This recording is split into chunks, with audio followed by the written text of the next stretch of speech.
trên chiến trường Đông Âu, khoảnh khắc tên lửa Nga tấn công trụ sở cơ quan đầu não của Ukraine ở Kiev. Tổng thống Zelensky tuyên bố Ukraine có thể bắn hạ mọi tên lửa của Nga. Một cựu chỉ huy Nga nói Ukraine đã tìm thấy điểm yếu của Điện Kremlin. Ông trùm Wagner Prigozhin tuyên bố dưỡng binh 1 tháng. Bị đồng minh của lãnh đạo Chechnya chỉ trích. Các tin tức quốc tế nổi bật khác, Tổng thống Biden nói Thụy Điển sẽ sớm gia nhập NATO, bất ngờ bị té ngã trong buổi phát biểu. Mỹ yêu cầu họp Hội đồng Bảo an về vụ phóng vệ tinh của Triều Tiên. Messi sẽ chia tay Paris Saint-Germain. Tất cả sẽ có trong chương trình ngày hôm nay.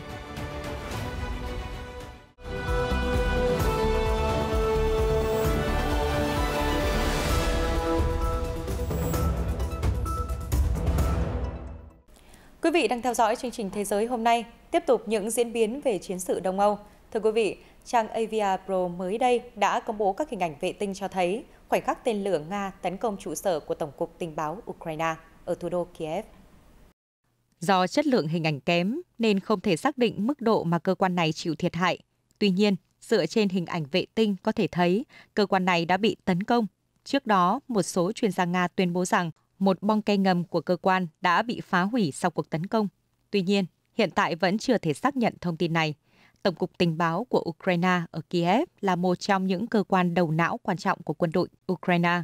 Và do đó, việc tấn công vào cơ quan là nhiệm vụ tối quan trọng đối với Nga.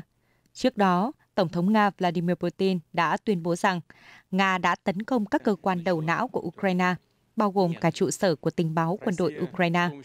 Ông Putin nhấn mạnh rằng để đáp trả, Kiev đã cố gắng tiến hành cuộc tập kích bằng máy bay không người lái vào Moscow, đe dọa người dân Nga.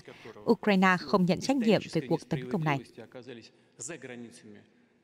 Trong khi đó, Tổng thống Ukraine Volodymyr Zelensky mới đây tuyên bố lực lượng phòng không nước này có thể bắn hạ bất kỳ tên lửa nào của Nga. Phát biểu được ông Zelensky đưa ra trong chuyến đi đến Moldova để dự hội nghị thượng đỉnh Cộng đồng Chính trị châu Âu hôm 1 tháng 6.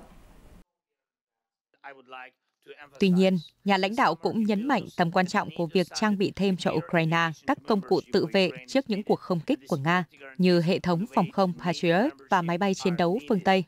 Trước đó, ít nhất 3 người đã thiệt mạng trong cuộc tấn công bằng tên lửa đạn đạo của Nga nhằm vào thủ đô Kiev vào rạng sáng cùng ngày.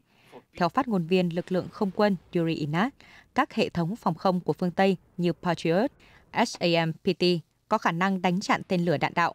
Tuy nhiên, Kiev hiện tại không có đủ vũ khí này để bảo vệ toàn lãnh thổ đất nước. Theo thông tin từ tờ Newsweek của Mỹ mới đây, khi thảo luận về cuộc chiến đang diễn ra giữa Nga và Ukraine, một cựu chỉ huy Nga đã nói rằng lực lượng vũ trang Ukraine đã tìm thấy điểm yếu của Điện Kremlin. Trên Telegram, cựu chỉ huy Nga, ông Igor Girkin cho biết, đối thủ đã thực sự lớn mạnh hơn và đã tạo ra được một đội quân sẵn sàng chiến đấu cao.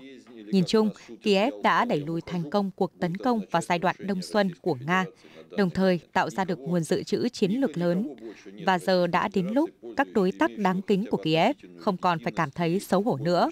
Họ hiện tại đã hiểu điểm yếu của chúng ta. Bình luận của ông Girkin được đưa ra khi cuộc chiến giữa Nga và Ukraine vừa bước sang tháng thứ 16. Các báo cáo gần đây cho biết, Điện Kremlin đã đạt được thành công tối thiểu trên mặt trận tấn công của mình. Trong khi đó, trong bản cập nhật hôm 31 tháng 5, Bộ Quốc phòng Anh cho biết, kể từ đầu tháng 5 năm 2023, Nga ngày càng mất thế chủ động trong cuộc xung đột và chỉ đang đáp trả trước các động thái của Ukraine, thay vì tích cực tiến tới các mục tiêu chiến tranh của chính mình. Bộ Quốc phòng Anh nhận định, về mặt hành động, các chỉ huy Nga có khả năng sẽ cố gắng tạo ra lực lượng dự bị và bố trí lực lượng này ở nơi mà họ tin rằng Ukraine sẽ tiến hành phản công. Theo Newsweek, kể từ khi bắt đầu xung đột, ông Girkin đã chỉ trích lực lượng Nga và Tổng thống Nga Vladimir Putin. Ông khẳng định lực lượng dự bị đã bị lãng phí, không ai cân nhắc đến việc điều chỉnh nền kinh tế ứng phó với xung đột, thiết quân luật không được ban hành, quân đội ở mặt trận đang dần suy sụp và mất niềm tin vào chiến thắng. Một số tin tức đáng chú ý khác về xung đột Nga-Ukraine, người đứng đầu tập đoàn lính đánh thuê Wagner, Yevgeny Prigozhin mới đây cho biết, nhiệm vụ tiếp theo của họ có thể là sẽ bảo vệ lãnh thổ Nga, Tuy nhiên, trước tiên Wagner cần ít nhất 1 tháng để phục hồi sau nhiều tháng giao tranh ở thành phố miền đông Bakhmut. Trả lời các phóng viên hôm 1 tháng 6, ông Prigozhin nói lực lượng Wagner của ông sẽ hoàn tất rút khỏi Bakhmut vào ngày 5 tháng 6 sau khi trao quyền tiếp quản thành phố cho quân đội Nga. Các lính đánh thuê tiếp đó sẽ nghỉ ngơi trong doanh trại tại khu vực do Nga kiểm soát ở Ukraine. Chúng tôi đã trải qua một năm rất khó khăn. Chúng tôi sẽ xem xét diễn biến tình hình, ông trùm lính đánh thuê nói thêm. Bình luận được ông Prigozhin đưa ra trong bối cảnh vùng biên giới Nga liên tục hứng chịu hàng loạt cuộc tấn công từ bên kia biên giới. Đáng chú ý là các vụ xâm nhập do các nhóm dân quân vũ trang thân Ukraine tuyên bố thực hiện. Mặt khác, trong ngày sinh nhật lần thứ 62 của mình, ông Prigozhin cũng cho biết Wagner sẽ tiếp tục chiến đấu ở Ukraine nếu được điều đến một khu vực tác chiến tách biệt và không phải phụ thuộc vào các chỉ huy quân đội Nga, những người mà ông miêu tả là gã hề. Thời gian qua, ông Prigozhin luôn chỉ trích cách giới lãnh đạo quân đội Nga xử lý cuộc chiến ở Ukraine. Hôm 31 tháng 5, ông cho biết ông đang yêu cầu Ủy ban điều tra và Văn phòng Công tố Nga điều tra các quan chức hàng đầu của Bộ Quốc phòng với cáo buộc phạm tội trong quá trình chuẩn bị và tiến hành chiến dịch quân sự đặc biệt. Theo Reuters, một trong những đồng minh thân cận của lãnh đạo Chechnya Ramzan Kadyrov, ông Adam Delimkhanov, hôm 1 tháng 6 đã công khai chỉ trích Wagner, khẳng định lãnh đạo Wagner, ông Yevgeny Prigozhin, là người luôn lớn tiếng thổi phồng các vấn đề hiện nay. Trong đoạn tin nhắn video gửi đến ông Prigozhin, ông Delimkhanov nói, nếu ông không hiểu, ông có thể liên hệ với chúng tôi và cho chúng tôi biết địa điểm lẫn thời gian gặp mặt. Chúng tôi sẽ giải thích những gì mà ông không hiểu. Ông thật sự đã trở thành một người chuyên la ó trong bất kỳ vấn đề nào. Ngay sau đó, ông Delimkhanov đã bị một chiến binh cấp cao nhất của Wagner là Dmitry Utkin chỉ trích ngược lại. Kadyrov là con trai của cựu lãnh đạo Chechnya Akhmat Kadyrov, người đã bị ám sát trong vụ đánh bom ở Grozny năm 2004. Vào năm ngoái, ông Kadyrov đã ủng hộ lời chỉ trích của ông Prigozhin nhằm vào giới quân sự hàng đầu của Nga, nhưng mối quan hệ của cả hai đã xa cách trong những tháng gần đây. Ông Kadyrov được xem là một đồng minh thân cận của Tổng thống Vladimir Putin. Trước đó, ông Prigozhin cũng đã cáo buộc các quan chức quốc phòng cấp cao của Nga phạm tội và yêu cầu các công tố viên điều tra. Nga chưa lên tiếng phản hồi về việc này. Vừa qua, chính phủ Litva cho biết đảo Đài Loan đã tài trợ 5 triệu đô la Mỹ cho các dự án tái thiết Ukraine do nước này khởi xướng, thông tin được Reuters đăng tải hôm 1 tháng 6. Litva đã chi hơn 9 triệu đô la Mỹ để xây dựng lại cơ sở vật chất 2 trường học, một tại thị trấn Borodianka và một tại thành phố Irpin, đều thuộc tỉnh Kiev của Ukraine. Số tiền do Đài Loan đóng góp sẽ được dùng cho việc mua sắm thiết bị giáo dục. Quan chức ngoại giao của chính quyền đảo Đài Loan, Roy Chun-li, trong bài phát biểu tại thủ đô Vilnius của Litva nêu rõ, chúng tôi coi Ukraine là chính mình ở một lục địa khác. Hy vọng rằng nếu một ngày nào đó chúng tôi rơi vào tình cảnh tương tự, Ukraine sẽ giúp đỡ chúng tôi như cách mà chúng tôi đã làm. Năm ngoái, Trung Quốc đã hạ quan hệ ngoại giao với Litva xuống cấp đại biện sau khi quốc gia Baltic cho phép đảo Đài Loan mở văn phòng đại diện ở thủ đô nước này. Theo Điều 14 Công ước viên về quan hệ ngoại giao năm 1961, những người đứng đầu cơ quan đại diện ngoại giao được phân làm 3 cấp, trong đó cấp đại biện là thấp nhất, tiếp theo là công sứ và đại sứ. Bắc Kinh luôn coi Đài Loan là một phần lãnh thổ không thể tách rời của Trung Quốc. Cũng trong ngày 1 tháng 6, Tổng thư ký NATO ông Jens Stoltenberg cho biết an ninh của Ukraine cần phải được đảm bảo khi xung đột kết thúc, nhưng hiện tại các đồng minh NATO vẫn còn đang lên kế hoạch thu xếp việc này. Tại cuộc họp báo giữa các ngoại trưởng thuộc các nước NATO ở Oslo, ông Stoltenberg nói, khi xung đột giữa Nga và Ukraine kết thúc, chúng ta phải đảm bảo rằng ta có thể đưa ra được những thỏa thuận đáng tin cậy để đảm bảo an ninh cho Ukraine trong tương lai và ngăn Nga tấn công lần nữa. Ông nói thêm, về việc thực hiện điều này như thế nào và theo cơ chế nào vẫn còn đang được quyết định, nhưng mục tiêu chung là tránh cho lịch sử lặp lại. Cùng lúc đó, Tổng thư ký NATO cũng lên án vụ phóng vệ tinh thất bại của Triều Tiên, đồng thời kêu gọi Bình Nhưỡng chấm dứt các hành động này. Thưa quý vị, luật chống khủng bố cứng rắn hơn của Thụy Điển đã bắt đầu có hiệu lực từ ngày 1 tháng 6. Động thái này được Thụy Điển thực hiện nhằm đáp ứng các yêu cầu của Thổ Nhĩ Kỳ trong nỗ lực gia nhập NATO. Luật mới quy định việc tham gia vào một nhóm khủng bố, tài trợ hoạt động của các nhóm này, tuyển dụng những người khác hoặc ra nước ngoài để hỗ trợ khủng bố đều được xem là phạm tội. Thổ Nhĩ Kỳ đã yêu cầu đàn áp các chiến binh người Kurd trước khi nước này ủng hộ Thụy Điển và Phần Lan gia nhập NATO. Phần Lan chính thức gia nhập NATO vào tháng 4 năm 2023, nhưng Thụy Điển vẫn đang chờ sự chấp thuận của 2 trong số 31 đồng minh là Thổ Nhĩ Kỳ và Hungary. Người đứng đầu NATO Jens Stoltenberg cho biết, ông sẽ thăm Ankara trong tương lai gần. Chuyến đi này nhằm thuyết phục Tổng thống Thổ Nhĩ Kỳ Recep Tayyip Erdogan ủng hộ việc gia nhập NATO của Thụy Điển. Phát biểu tại một cuộc họp của NATO ở thủ đô Oslo, ông Stoltenberg cho biết ông sẽ nhấn mạnh với ông Erdogan về các điều luật của Thụy Điển có hiệu lực vào thứ Năm. Ông Stoltenberg nói, các điều luật này chứng minh rằng Thụy Điển hiện đang thực hiện các bước đi mới để đẩy mạnh cuộc chiến chống các nhóm khủng bố, chẳng hạn như nhóm PKK. Ông đã đề cập đến nhóm người Kurd, mối bận tâm lớn nhất của Thổ Nhĩ Kỳ. Ngoại trưởng Thụy Điển Tobias Billström cho biết, ông sẽ nói với các đồng minh rằng chính phủ của ông đã hoàn thành tất cả các cam kết để gia nhập NATO. Đó là những cam kết đã được thống nhất trong các cuộc đàm phán ba bên với Phần Lan và Thổ Nhĩ Kỳ tại Hội nghị Thượng đỉnh NATO vào năm ngoái. Một số nhà ngoại giao đã bày tỏ hy vọng rằng Thụy Điển có thể trở thành thành viên của NATO vào thời điểm diễn ra Hội nghị Thượng đỉnh của các nhà lãnh đạo ở Litva vào tháng tới. Thụy Điển đã tham dự các cuộc họp của NATO và tham gia vào các cuộc tập trận của khối này. Ông Billström cho biết, Thụy Điển sẽ gặp Thổ Nhĩ Kỳ và Phần Lan trong những tuần tới và có thể thực hiện tất cả các cam kết mà nước này đã đưa ra vào năm ngoái. Trước đây, Thổ Nhĩ Kỳ đã cáo buộc Thụy Điển chứa chấp các thành viên PKK và không dẫn độ những kẻ bị tình nghi là khủng bố. Ankara cũng tức giận trước vụ đốt kinh Koran bên ngoài Đại sứ quán Thổ Nhĩ Kỳ ở Thụy Điển vào tháng 1 năm 2023.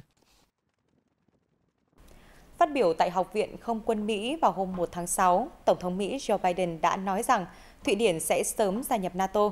Ở học viện, ông Biden cũng đã cảnh báo các sinh viên rằng họ sẽ phải đối mặt và phục vụ trong một thế giới ngày càng bất ổn. Trong bài phát biểu khai mạc, ông Biden cho biết NATO mạnh hơn bất chấp tình hình hiện nay và đã được củng cố thêm nhờ việc kết nạp Phần Lan gần đây và sớm thôi Thụy Điển cũng sẽ được kết nạp. Trước đó, vào đầu tuần này, ông cho biết đã nói chuyện với Tổng thống Thổ Nhĩ Kỳ Recep Tayyip Erdogan để chúc mừng ông tái đắc cử. Trong cuộc nói chuyện, ông Erdogan nhấn mạnh rằng Ankara muốn mua máy bay chiến đấu F-16 từ Mỹ. Trong khi đó, ông Biden kêu gọi Ankara ngừng phản đối việc Thụy Điển gia nhập NATO. Ông Biden cho biết ông sẽ sớm nói chuyện lại với ông Erdogan tại Hội nghị Thượng đỉnh hàng năm của NATO ở Vilnius, Litva vào tháng 7 năm nay. Ông Biden đã đứng suốt trong buổi lễ kéo dài hàng giờ đồng hồ. Sau đó, ông bị ngã và được các nhân viên nhanh chóng đỡ dậy. Nhà Trắng cho biết ông đã vấp phải bao cát và bị té ngã trong lúc đang bắt tay mọi người. Ông Biden đã tuyên bố sẽ tái tranh cử vào năm 2024. Các bác sĩ cho biết ông khỏe mạnh và đủ sức khỏe để đảm nhận công việc khi khám sức khỏe vào tháng 2 năm nay. Liên quan đến căng thẳng giữa Kosovo và Serbia, Ngoại trưởng Mỹ Antony Blinken vào hôm 1 tháng 6 đã kêu gọi các bên thực hiện các biện pháp để giảm căng thẳng, đồng thời cảnh báo rằng tình hình hiện tại đang cản trở quá trình hội nhập châu Âu, Đại Tây Dương của cả hai nước. Phát biểu sau cuộc họp với các ngoại trưởng NATO ở Oslo, ông Blinken cho biết nhiều đồng minh đã bày tỏ lo ngại về căng thẳng ở miền Bắc Kosovo liên quan đến việc các thị trưởng người Albania nhậm chức tại các khu vực có đa số người Serbia sinh sống, khiến người Serbia lên tiếng phản đối. Ông Blinken nói, chúng tôi kêu gọi chính phủ Kosovo và Serbia thực hiện các bước để giảm căng thẳng và tuân theo các thỏa thuận bình thường hóa do EU đề ra. Chúng tôi ủng hộ quá trình hội nhập châu Âu, Đại Tây Dương của Kosovo và Serbia, nhưng sự leo thang hiện tại đang cản trở việc này. Cùng lúc đó, bình luận về tình hình ở Sudan, ông Blinken nói cả hai bên tham chiến trong cuộc xung đột đã vi phạm cam kết ngừng bắn và cho biết rằng Washington đang xem xét những bước có thể thực hiện để làm rõ quan điểm của mình. Về vấn đề Ukraine, ông Blinken cho biết các vấn đề liên quan đến việc Kiev gia nhập NATO sẽ được bàn bạc tiếp trong hội nghị thượng đỉnh NATO tiếp theo. Tình hình ở Đông Bắc Á tiếp tục căng thẳng sau vụ phóng vệ tinh mới nhất của Triều Tiên. Mới đây, Mỹ đã kêu gọi Hội đồng Bảo an Liên Hợp Quốc tổ chức họp vào ngày hôm nay 2 tháng 6 để thảo luận về vấn đề này. Hôm thứ Tư 31 tháng 5, Triều Tiên đã phóng tên lửa đưa vệ tinh do thám đầu tiên của nước này lên quỹ đạo. Nhưng nỗ lực đã thất bại, với cả tên lửa đẩy và vệ tinh đều rơi xuống biển. Washington cáo buộc vụ phóng sử dụng công nghệ tên lửa đạn đạo vi phạm nhiều nghị quyết của Hội đồng Bảo an Liên Hợp Quốc, có nguy cơ gây bất ổn an ninh khu vực. Ông Nate Evans, phát ngôn viên phái đoàn Mỹ tại Liên Hợp Quốc cho biết, Mỹ đã yêu cầu triệu tập một cuộc họp Hội đồng Bảo an để thảo luận về vụ phóng. Một nhà ngoại giao khác tại Liên Hợp Quốc cho biết, một số quốc gia gồm Albania, Ecuador, Pháp, Nhật Bản, Malta và Anh cũng có yêu cầu tương tự. Sau khi vụ phóng thất bại, bà Kim Yo-jong, em gái lãnh đạo Triều Tiên Kim Jong-un cho biết, nước này sẽ sớm đưa một vệ tinh do thám lên quỹ đạo, đồng thời nhấn mạnh sự quyết tâm của Bình Nhưỡng trong việc tăng cường khả năng giám sát quân sự. Bà cũng chỉ trích những lời chỉ trích đối với vụ phóng của nước này bởi Mỹ và các nước khác đã phóng hàng nghìn vệ tinh. Chuyển sang các tin tức quốc tế nổi bật khác. Thưa quý vị, viện trợ nhân đạo của Liên Hợp Quốc đang giảm nhanh chóng trong thời gian gần đây do thiếu hụt ngân sách. Các nhóm viện trợ cảnh báo tình trạng này đe dọa cuộc sống của 1 triệu người tị nạn Rohingya ở Bangladesh. Kể từ đầu tháng 6 năm 2023, viện trợ lương thực đã bị cắt giảm xuống còn 8 đô la Mỹ mỗi tháng. Khoản viện trợ này thuộc chương trình lương thực thế giới WFP của Liên Hợp Quốc dành cho người dân Rohingya đang trú ẩn ở Bangladesh. Lần đầu tiên WFP cắt giảm khẩu phần lương thực là vào tháng 3 năm 2023. Vào thời điểm này, họ đã giảm từ 12 đô la Mỹ xuống còn 10 đô la Mỹ vì thiếu kinh phí. Ngay cả trước lần cắt giảm đầu tiên, khẩu phần cung cấp cho người dân Rohingya đã không đủ dùng.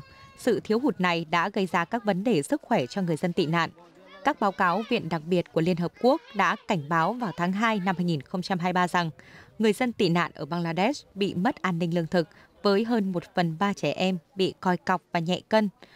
Hầu hết những người tị nạn bị ảnh hưởng bởi việc cắt giảm lương thực là những người dân đã thoát khỏi bạo lực và đàn áp tàn khốc ở đất nước của họ. Đó là cuộc đàn áp quân sự vào năm 2017 ở nước láng giềng Myanmar. Hiện tại, họ phải sống trong các trại tị nạn chật chội ở khu vực Cox's Bazar. Đây là khu định cư tị nạn lớn nhất thế giới. Tại đây, họ không thể được tuyển dụng hợp pháp để kiếm tiền vì Bangladesh không phải là một bên ký kết Công ước về người tị nạn của Liên Hợp Quốc năm 1951. Khi kế hoạch cắt giảm lương thực mới được thực hiện, tổ chức Ngô Platform Cox's Bazar đã cảnh báo rằng quyết định này sẽ có tác động nghiêm trọng đến người tị nạn và cộng đồng dân cư nước sở tại. Tổ chức này báo động về những căng thẳng tiềm ẩn với cộng đồng địa phương và xung đột xã hội từ nhiều phía. Người đứng đầu các hoạt động nhân đạo của BRAC, ông Rijal Karim nói, đó là một vấn đề rất đáng quan tâm. Nó có thể tác động tiêu cực đến tình hình an ninh trật tự vì mọi người có xu hướng chống đối trong tình trạng nghèo đói như vậy. Ông Asif Munir, một chuyên gia nổi tiếng của Bangladesh về vấn đề di cư và người dân tị nạn nói, để giảm thiểu khủng hoảng nguồn quỹ, Bangladesh có thể yêu cầu hỗ trợ từ các đồng minh hoặc quốc gia thân thiện, trong đó có hỗ trợ lương thực. Khoản viện trợ này cũng có thể đến từ các cơ quan viện trợ quốc tế, ngoài các sáng kiến của chương trình Lương thực Thế giới và Liên Hợp Quốc. Một tin tức thể thao đáng chú ý, thưa quý vị, huấn luyện viên của Paris Saint-Germain mới đây đã xác nhận ngôi sao Lionel Messi sẽ sớm chia tay câu lạc bộ và trận đấu trên sân nhà của Paris Saint-Germain với Clermont ở vòng cuối giải vô địch quốc gia Pháp sắp tới có thể sẽ là lần cuối cùng tiền đạo Argentina thi đấu cho đội bóng thủ đô. Messi gia nhập Paris Saint-Germain từ Barcelona vào hè 2021 với bản hợp đồng 2 năm. Anh đã cùng Paris Saint-Germain giành chức vô địch Lyon 1 2 mùa giải liên tiếp 2021, 2022 và 2022-2023, cũng như siêu cúp Pháp vào tháng 7 năm ngoái. Tháng trước, truyền thông Pháp đưa tin siêu sao 35 tuổi bị Paris Saint-Germain treo giò 2 tháng sau khi tự ý tới Ả Rập Xê Út và bỏ lỡ buổi tập với các đồng đội. Kể từ đó, tương lai của Messi tại Paris Saint-Germain trở thành chủ đề được bàn luận sôi nổi. Một nguồn tin thân cận với đội trưởng tuyển Argentina cho biết anh đã nhận lời mời trị giá 400 triệu đô la Mỹ mỗi năm để gia nhập câu lạc bộ Ả Rập Xê Út Al Hilal vào mùa giải tới. Tuy nhiên, cho đến nay, bến đỗ tiếp theo của Messi sau khi hết hợp đồng với Paris Saint-Germain vào ngày 30 tháng 6 chưa được công bố. Trận đấu giữa Paris Saint-Germain và Clermont ở vòng cuối Ligue 1 sẽ diễn ra vào 2 giờ sáng ngày 4 tháng 6 theo giờ Việt Nam. Thưa quý vị, các chủ đất và tình nguyện viên ở bang California đang học bí quyết dùng lửa dập lửa, phương pháp được các nhân viên cứu hỏa mô tả là một công cụ quan trọng để hạn chế rủi ro cháy rừng. Theo video do Reuters đăng tải, những người dân California đang đốt cành gỗ khô và những vật liệu dễ gây cháy khác. Việc đốt cháy có kiểm soát hoặc theo quy định để tạo ra đám cháy có chủ đích này là nhằm mục đích quản lý rừng, dập lửa, canh tác, phục hồi đồng cỏ hoặc giảm thiểu khí nhà kính. Sau nhiều năm chứng kiến các đám cháy rừng lớn kỷ lục, chính quyền California năm 2022 đã đề ra một chiến lược về phục hồi rừng và ngăn chặn cháy rừng. Mục đích là đốt trước vật liệu cháy có kiểm soát trên 1.600 ha mỗi năm. Chủ đất Kathy Mueller coi việc đốt theo quy định này là một hoạt động cần được triển khai rộng rãi khắp tiểu bang. Người phụ nữ nói, nếu chúng ta quản lý tốt hơn tài sản cá nhân và giảm thiểu các mối nguy cơ gây cháy rừng, sẽ khiến đời sinh sống của chúng ta an toàn hơn. Thông tin vừa rồi cũng đã kết thúc bản tin ngày hôm nay. Cảm ơn quý vị đã dành thời gian quan tâm theo dõi. Xin kính chào tạm biệt và hẹn gặp lại.